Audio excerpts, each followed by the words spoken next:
Don in London, hello. November 17th, my videos are all about recovery from addiction to either substance or behaviour. My addictive substance, alcohol. My behaviour, equally addictive, people, places, things, collecting, and also trying to be perfect and never so. And probably chronically lonely. Had I known I was lonely, but I always had a friend in a bottle. And that's from a very early age, and I realise now that a lot of my nurturing was about putting up boundaries so I wouldn't be hurt. So if I put up a boundary around not being hurt, it often puts up a boundary about not being loved as well. So the addiction of drink, and then trying to be perfect and collecting, people, places, things, trying to do the right thing, always not sure, thinking life rather than maybe living it. These days, living life and feeling life as it is, hopefully, on a daily basis. And my videos are really a bit of experience, strength and hope, a mini-meeting for those who cannot get to, a fellowship meeting of AA, Alcoholics Anonymous. I don't speak for it, the fellowship never can, never will, full of unique, authentic people who speak for themselves. And when we go to a meeting of AA, we either hear people who are happy or sad. What you see is what you get, sometimes disturbed in a good way or a bad way. We don't know until we meet and encounter them. So part of what fellowship has done for me, the AA fellowship, is come out of my shell, stop being on my own, even though I didn't realise I might have been lonely. I put enough boundaries in and barriers to keep the world out, rather than to embrace the world and be a part of it. So a big change in me, and it's not been an overnight experience. It's been it's been a slow, steady plod, slow progress. And I like it because it means I've got plenty to do and plenty to experience. It's not all going to happen in one day, and that's the gift of life. We don't have to live it all in one day. But if we make improvements, just simple changes, gentle ones, and keep ourselves open to what is going on around us, we have a better chance of making it through the day, not only sober, but happy, or happy and sober. Because then I am connected to reality, and I'm not trying to push reality away. I don't need a drink to be convivial or happy. I don't need a drink to be sad or isolating. I can do all those things without a drink, depending on how I'm feeling. So if anything else, I've learned about how I am feeling on a daily basis, rather than how I think I ought to be. So AA, Alcoholics Anonymous, has saved my life on a daily basis for some time. And I share the AA preamble, which you would hear if you went to a meeting, at the beginning, and then a reading from the AA literature. What you see is what you get in the fellowship. Attraction, not promotion. So I'm not promoting AA because there are many ways to get sober. I'm just showing how sober works for me. So it's not a promotion. We all have to work hard at living. Life is difficult. Anyway, the AA preamble. Alcoholics Anonymous is a fellowship of men and women who share their experience, strength and hope with each other, that they may solve their common problem and help others to recover from alcoholism. The only requirement for membership is a desire to stop drinking. There are no dues or fees for AA membership. We are self-supporting through our own contributions. AA is not allied with any sect, denomination, politics, organisation or institution, although we all are in some way or other. We don't bring it into the fellowship. We talk about it, but we don't actually bang a drum and say, you ought to be like me. It does not wish to engage in any controversy, exactly.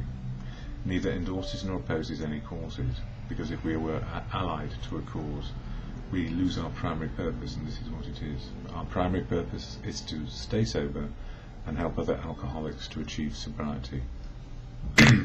So, excuse me, a meeting last night, blinking marvellous, full of people from a few days sober to decades sober. I know at least one over 30 years, and many in between, and an excellent share from the person who started the meeting off as the chairperson. What they do is they share their experience, strength and hope of their life and how it's turned out. being sober.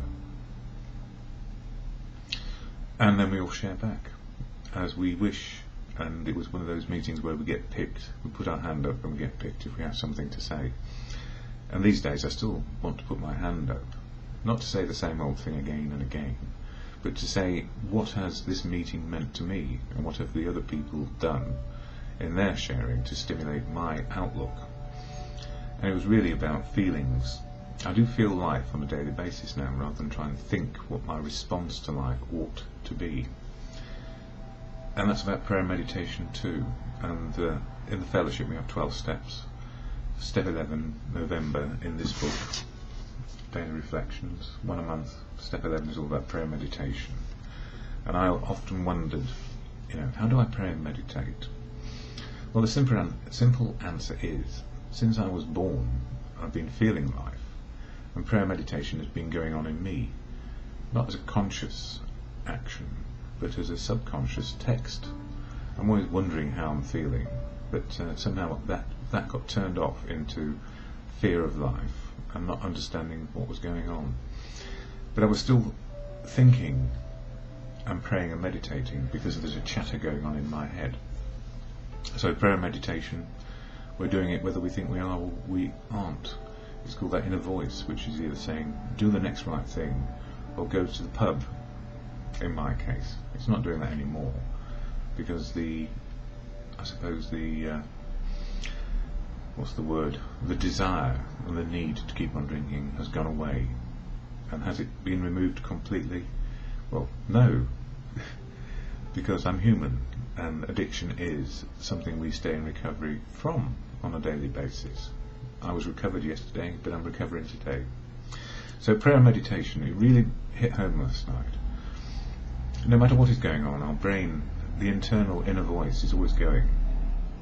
And sometimes it's trying to pray life right, or meditate life right, or rather to reflect and meditate about how life is right, and that every experience we have is just as it may be today. And then if we look at our choices, the prayer and meditation to choices, looking outwards and not being selfish, is really what it's about in step 11. So improving my conscious contact with life, reality, spiritual, and whatever belief system you or I have. It won't be the same because we're unique, authentic. Anyway, today is all about loneliness in the reading, in the daily reflections. So for November 17th, almost without exception, alcoholics are tortured by loneliness. Even before our drinking got bad and people began to cut us off, nearly all of us suffered that, or the feeling that we didn't quite belong. Yeah, I always had that feeling of not quite belonging, covering up, guilt, shame, all the other stuff. Don't let people know what's going on, because then I'm vulnerable. Not realising that if people pick on me because of my vulnerabilities, I need to find some new friends. The agonies and the void that I often felt inside occur less and less frequently in my life today. I have learned to cope with solitude. Solitude is good for me. It means that I am comfortable in my own skin on my own. It is only when I am alone and calm that I am able to communicate with God, or good conscience, in my case, both, depending on what I believe, and beliefs do change over time. For he cannot reach me when I am in turmoil, in other words, when I'm trying to think life right. It is good to maintain contact with God, or good conscience, at all times, but it is absolutely essential that, when everything seems to go wrong, I maintain that contact through prayer and meditation. Because often prayer and meditation tells me one thing: ring somebody up, ask a friend to help me, a professional to help me, a member of my family or community to help me. Because often problems are better solved with two heads rather than one. But again, too many cooks can spoil the broth, so choose your cooks and your chefs well. Anyway, that's it for today. The serenity prayer to God or good conscience. God, grant me the serenity to accept the things I cannot change, courage to change the things I can, and the wisdom to know the difference. For me, is just for today.